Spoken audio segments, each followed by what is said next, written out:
Y hoy nos acompaña Gabriela Rivadeneira, expresidenta de la Asamblea de Ecuador y actual presidenta de la Revolución Ciudadana, que como sabemos es la principal fuerza de la oposición en Ecuador, suspendida recientemente por Noboa. Gabriela, muchísimas gracias por estar en La Voz América Latina. Bienvenida. Gracias, un saludo Ina, Marco, querida Estefanía, un abrazo muy grande. Y pues sí, estamos pasando por algo que no se nos es raro en los últimos 8 años, pero que no debería seguir pasando, y es la suspensión de la organización política más grande de este país y la que hace mayor oposición al gobierno de Daniel Noboa, ahora suspendida por 9 meses, que coincide justo con el calendario electoral. Por lo que quieren es nuevamente quitarnos del escenario electoral. Noboa quiere jugar solito en la cancha, y eso es una de las cosas pues que no podemos permitirlo y no lo vamos a permitir tampoco, así que qué bueno conversarlo con ustedes en este espacio, además en medio de todo lo que estamos viviendo en América Latina. Con eso quiero empezar, con lo que estamos viviendo en América Latina y concretamente entre Colombia y Ecuador. Danos por favor una evaluación de lo que está pasando entre dos países, porque por un lado tenemos a Petro, que denuncia bombardeos, hay víctimas. Noboa dice que todo lo hacen dentro del territorio de Ecuador. ¿Cómo lo ves tú y en qué momento están las relaciones bilaterales ahora mismo? Mira, Noboa ha hecho lo peor que puede hacer, y es prácticamente aislarse de sus principales socios y de los países a los que necesita, hablando especialmente de Colombia, ¿no? Esto además trae ya la ruptura diplomática con México. Hoy se suma justamente las pésimas relaciones que está teniendo con Petro, pero no es casual. Daniel Noboa está absoluta y totalmente alineado a la política de Donald Trump, está haciendo prácticamente un proyecto entreguista a la política militar norteamericana en el Ecuador, y eso es lo grave de este momento, y es lo que Petro lo ha denunciado, es decir, Noboa está siendo utilizado para generar un conflicto justo en momento electoral de Colombia. Petro lo ha dicho hace algunos meses. ¿Por qué se da esta ruptura? Porque Petro le dice hace algunos meses a Daniel Noboa que le entregue al ciudadano colombiano Jorge Glass, el principal preso político de este país, ex vicepresidente de la República, al que Petro dio ciudadanía. Noboa le dice que él no tiene por qué meterse en la política interna de sus presos y que por lo tanto le pone 30% de aranceles a los productos colombianos. Resulta que para Ecuador, Colombia es el principal socio comercial de América del Sur. Para Colombia, Ecuador es el sexto más importante. Esa es la irracionalidad que tiene. Pero el asunto seguido es que Petro le dice, bueno, entonces si vamos por esas reglas, yo no voy a venderte electricidad, cuando Ecuador además vive momentos de crisis energética. Después, Noboa le dice, te voy a subir el 50% de aranceles. Petro lo que le dice es, mira, dejemos de jugar a esto y hagamos un plan binacional de combate al narcotráfico, porque de Ecuador está saliendo el 70% de la cocaína de América del Sur hacia Estados Unidos y Europa, y además sale por los puertos administrados por la familia Noboa y bajo la ruta marítima controlada por los Estados Unidos. Entonces le dice, tenemos que hacer un control de frontera, tenemos que hacer un trabajo articulado, porque además en Ecuador se encuentran los principales cabecillas del narcotráfico, que Colombia también los está buscando. Entonces, si no hacemos ese trabajo binacional, no vamos a poder tener resultados efectivos. Y Noboa le dice, no, yo llamé al FBI, porque ahora en Ecuador está oficina del FBI, Cooperación Militar Norteamericana. Otra vez regresó el Fondo Monetario Internacional y el Banco Mundial con todo a poner la receta de cómo tiene que manejarse el gobierno, y ahora estamos asistiendo a operativos militares conjuntos, cuando el Ecuador es la única constitución en el continente que tiene prohibición absoluta de instalación de bases militares extranjeras en territorio soberano.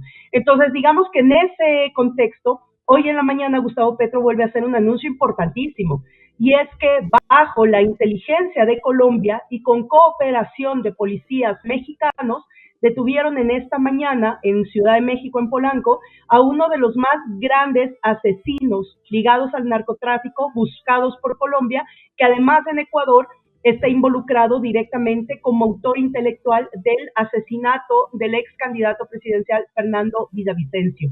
Entonces, eso lo hace Colombia con una política absolutamente clara de soberanía y de cooperación internacional en materia de seguridad, pero controlada, con soberanía. Y eso es una lección para Noboa, es una lección para el gobierno ecuatoriano, porque está siendo mucho más efectivo en su lucha contra el narcotráfico, mientras nosotros estamos sometidos al crecimiento del crimen organizado y del narcotráfico.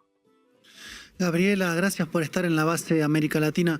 Me detengo un poquito en este despliegue militar de Estados Unidos. ¿Qué implicancias tiene para Ecuador?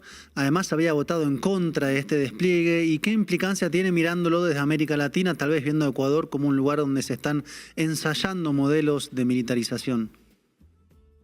Dos reacciones iniciales con esto. Primero, Ecuador tiene una situación estratégica, porque muchos se preguntan hacia afuera por qué un país territorialmente pequeño se convierte en tan importante en el tema regional. Y es que Ecuador tiene el segundo puerto más importante del Pacífico después de México y tiene una economía dolarizada, lo cual le permite insertarse directamente en la arquitectura regional de los lavados de activos. Además que en los últimos años han flexibilizado muchísimo la política de salida de divisas y justamente el control del lavado de activos, lo cual convierte al Ecuador en un escenario muy propicio para la avanzada del narcotráfico. Mientras más avanza el narcotráfico, más se descubren los nexos de esta cadena internacional comandada por propia política de los Estados Unidos de Washington, a través de la DEA, de la CIA, mucha presencia en Ecuador de estos agentes. Daniel Noboa lo reconoció más o menos hace un año en una entrevista que dio a The New Yorker, que dijo: mi seguridad personal está en manos de la CIA y del Mossad. Y desde ahí nosotros ya veníamos siguiendo esta pista en el sentido de una política alineada además a la seguridad sionista dentro de nuestro país. Y la segunda reflexión que pongo aquí es que el modelo buquelista se está desinflando. Y se está desinflando porque obviamente se descubre que Bukele también tiene nexos con el narcotráfico y que ese fue lo que le permitió implementar una política aparentemente exitosa, muy rápida para indicadores de seguridad, pero muy drástica para el empobrecimiento. Y en ese sentido, la limpieza social que en un momento determinado se denunció sobre El Salvador también ha ayudado a que se desinfle este modelo.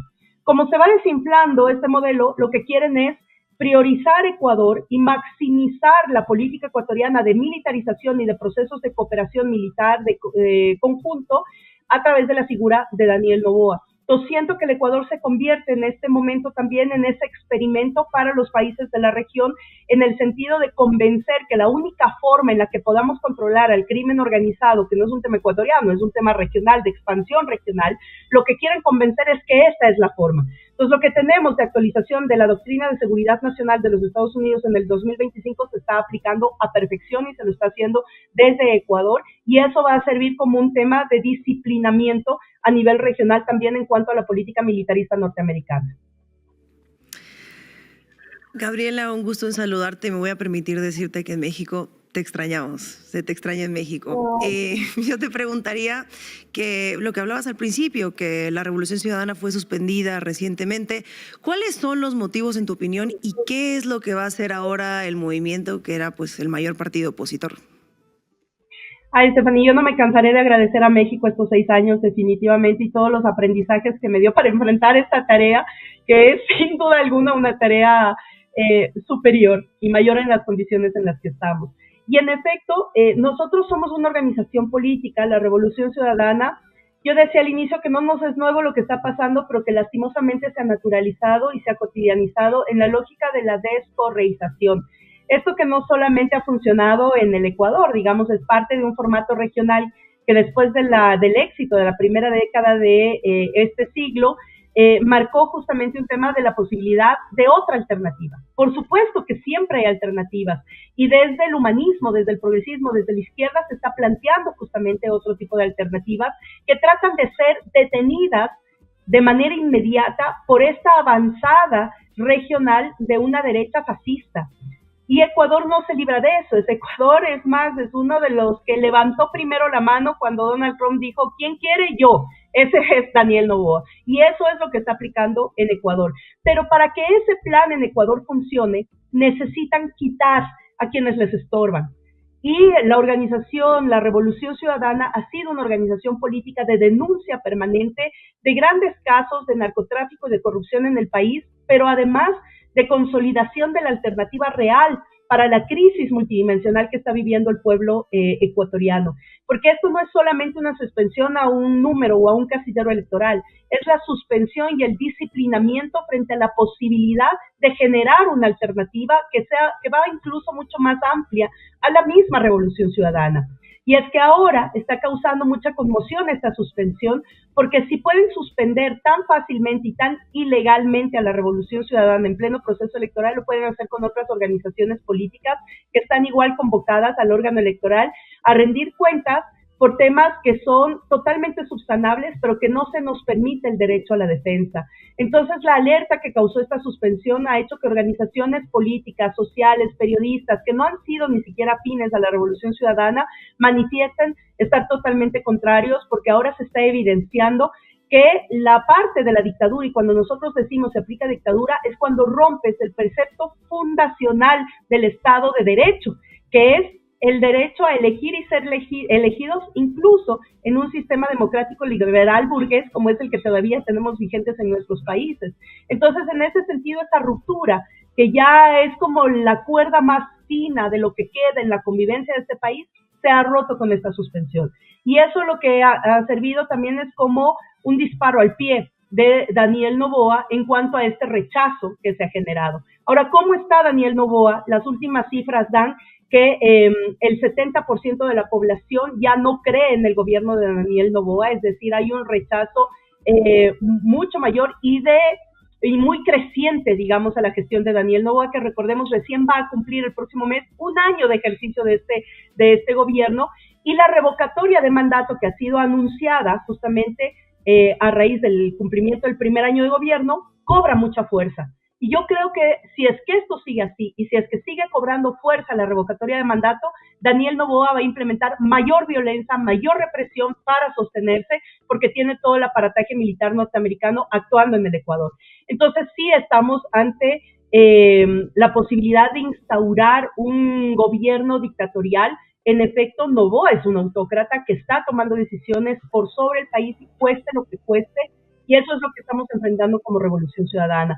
Pero si creen que la Revolución Ciudadana con esta suspensión no va a estar en papeleta, la noticia es que sí vamos a estar en papeleta, vamos a cambiar nuevamente y mutar, si es que esta suspensión se mantiene a pesar que seguimos en una apelación permanente, pues mutaremos de casillero electoral y eso permitirá que la Revolución Ciudadana siga disputando territorialmente un proyecto alternativo, un proyecto humanista, un proyecto que dé vida y que proteja la vida. Gabriela, muchísimas gracias por tu análisis y esperamos volverte a ver en la base América Latina. Un abrazo muy fuerte desde tu querida Ciudad de México. Que así sea, un abrazo fuerte a los tres y a todas y todos en América Latina. Aguante, que esto sigue. Abrazo.